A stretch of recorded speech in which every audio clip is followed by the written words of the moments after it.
എന്താണ് എംപ്യൂർ pulpy? എംപ്യൂർ pulpy നാച്ചുറലായ ഫ്രൂട്ടിൽ നിന്ന് ഉണ്ടാക്കുന്ന ഫ്രൂട്ട് ഡ്രിങ്കുകളാണ് എംപ്യൂർ പൾപ്പി ഡ്രിങ്കുകൾ. സാധാരണ ഫ്രൂട്ട് ഡ്രിങ്കുകളൊക്കെ ഒരു ശതമാനം മുതൽ 5% വരെയാണ് ഒരു ഡ്രിങ്കിലെ ഫ്രൂട്ട് പ്രസൻസ് എന്നുണ്ടെങ്കിൽ നമ്മുടെ ഡ്രിങ്കുകളിൽ ഒരു 25% മുതൽ 30% വരെ നമുക്ക് കടിക്കാനും കഴിക്കാനൊക്കെ കിട്ടുന്ന രീതിയിലാണ് നമ്മൾ ഇതിനെ പ്രസന്റ് ചെയ്യുന്നത്. എംപ്യൂറിന്റെ ഫ്രൂട്ട് ഡ്രിങ്കുകളിൽ എസ്പെഷ്യലി നമ്മുടെ നമ്പർ 1 ആർട്ടിക്കിൾ ഗ്രേപ്പാണ്. പൾപ്പി ഗ്രേപ്പ്, അറേബ്യൻ ഗ്രേപ്പ് എന്നൊക്കെ നമ്മൾ ഫെമിലിയർ ആയ പൾപ്പി ഗ്രേപ്പിൽ നാച്ചുറൽ ആയ ഗ്രേപ്പിന്റെ ജ്യൂസ് പ്ലസ് ഗ്രേപ്പിന്റെ തൊലി കളഞ്ഞ ബോൾസുകളും നമുക്ക് കടിക്കാനും കഴിക്കാനൊക്കെ കിട്ടുന്ന രീതിയിലാണ് എംപ്യൂറിന്റെ പൾപ്പി ഗ്രേപ്പ്. അതേപോലെ തന്നെ പൾപ്പി പൈനാപ്പിൾ നാച്ചുറൽ ആയിട്ടുള്ള ഫ്രൂട്ട് ജ്യൂസ് തന്നെയാണ്. പൈനാപ്പിളിന്റെ പീസസ് ഒക്കെ അടങ്ങിയിട്ടുള്ള ഫ്രൂട്ട് ജ്യൂസ് ആണ് എംപ്യൂറിന്റെ പൾപ്പി പൈനാപ്പിൾ. 2020 ചെന്നൈ വെച്ചായിരുന്നു ഞങ്ങൾ സ്ഥാപിതമായത്. നമ്മൾ ട്രഡീഷണൽ ആയിട്ടുള്ള ഫ്രൂട്ട് ഡ്രിങ്കുകളെ ഗ്ലോബൽ ലെവലിലേക്ക് സ്കെയിൽ ചെയ്യാന്നുള്ള പർപ്പസിലായിരുന്നു നമ്മൾ സ്റ്റാർട്ട് ചെയ്തിരുന്നത്. 2020 കൊറോണ പാൻഡമിക്സ് നമുക്ക്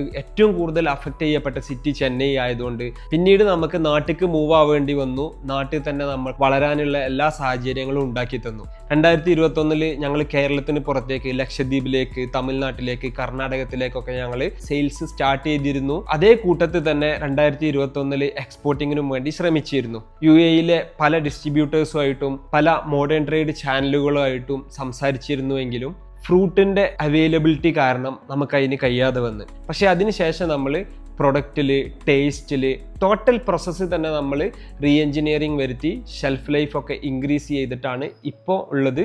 എക്സ്പോർട്ടിന് ഒരുപാട് എൻക്വയറീസ് സോഷ്യൽ മീഡിയ വഴിയും ഫോൺ നമ്പർ വഴിയും വെബ്സൈറ്റ് വഴിയൊക്കെ വരാറുണ്ട് എങ്കിലും ഇപ്പോൾ ഒഫീഷ്യലായിട്ട് എക്സ്പോർട്ടിങ്ങിന് സജ്ജമായിട്ടുണ്ട് എന്നുള്ളതും കൂടി നമ്മൾ അറിയിക്കുകയാണ്. എംപ്യൂറിൽ 2 പ്രൊഡക്റ്റ് ലൈനാണുള്ളത്.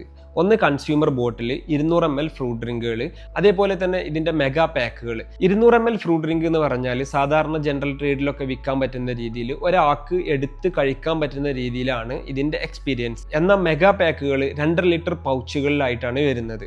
സാധാരണ ബാംഗ്ലൂരിലൊക്കെ നമ്മൾ ചെയ്യുന്നത് ഹോട്ടൽ, റെസ്റ്റോറൻറ്റ്, കഫേ, വീടുകളിലൊക്കെ സപ്ലൈ ചെയ്യുന്നുണ്ട്. നോർമലി ഷോപ്പുകാർ ഈ പാക്കറ്റ് പൊട്ടിച്ച് ഗ്ലാസ്സിലാക്കി ഒഴിച്ചു വെച്ച് ഡിസ്പ്ലേ ചെയ്ത് വെക്കുകയാണ് ചെയ്യാറുള്ളത്. കസ്റ്റമർ വന്ന് നേരിട്ട് എടുത്ത് കുടിക്കും.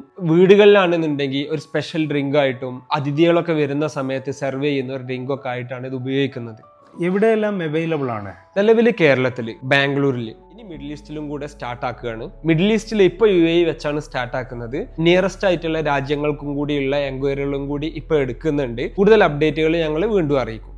ഓപ്പറേഷൻ എങ്ങനെയാണ്? സാധാരണ നമ്മളൊരു ഡിസ്ട്രിബ്യൂഷൻ മോഡലാണ് നമ്മൾ ഓപ്പറേറ്റ് ചെയ്യുന്നത്. Distributor, wholesaler, retailer, end user എന്നുള്ള രീതിയിലാണ് നമ്മൾ ഓപ്പറേറ്റ് ചെയ്യുന്നത്. നിങ്ങൾക്ക് ഒരു ഫിസിക്കൽ ആയിട്ടുള്ള ഒരു വെയർ ഹൗസ് ഉണ്ടെന്നുണ്ടെങ്കിൽ, മൂവ് ചെയ്യാനുള്ള ഒരു വാഹന സൗകര്യം ഉണ്ടെന്നുണ്ടെങ്കിൽ, 2-3 വർഷത്തെ ഈ മേഖലയിലുള്ള പരിചയം ഉണ്ടെന്നുണ്ടെങ്കിൽ നിങ്ങൾക്കും എംപ്യൂറിന്റെ ഒരു ഡിസ്ട്രിബ്യൂട്ടർ ആവാം. ഇതിന്റെ ഷെൽഫ് ലൈഫ് എത്രയാണ്? എങ്ങനെ? ഭയങ്കരമായിട്ട് സൂര്യപ്രകാശമോ ചൂടോ തട്ടാത്ത ഒരു ഏരിയ ആയാൽ ഒരു 20 ഡിഗ്രിക്ക് താഴോട്ടുള്ള ഒരു ടെമ്പറേച്ചറിൽ കീപ്പ് ചെയ്യുകയാണെന്നുണ്ടെങ്കിൽ 6 മാസത്തെ ഷെൽഫ് ലൈഫ് എംപ്യൂറിന് ഇപ്പോൾ അവൈലബിൾ ആണ്. ആംബിയൻ ടെമ്പറേച്ചറിൽ വർക്ക് ആവുന്നത് തന്നെയാണ് എംപ്യൂർ. പക്ഷേ നമ്മൾ സജസ്റ്റ് ചെയ്യുന്നത് ഒരു 20 ഡിഗ്രിക്ക് താഴെ കീപ്പ് ചെയ്യാൻ വേണ്ടിയിട്ടാണ്. ഐഡിയൽ കസ്റ്റമർ ആരാണ്? ഈ സ്റ്റേജിൽ നമ്മൾ കണ്ട് പരിചയിച്ച് ശീലിച്ച മലയാളി ഓഡിയൻസ് തന്നെയാണ് നമ്മുടെ കസ്റ്റമർ.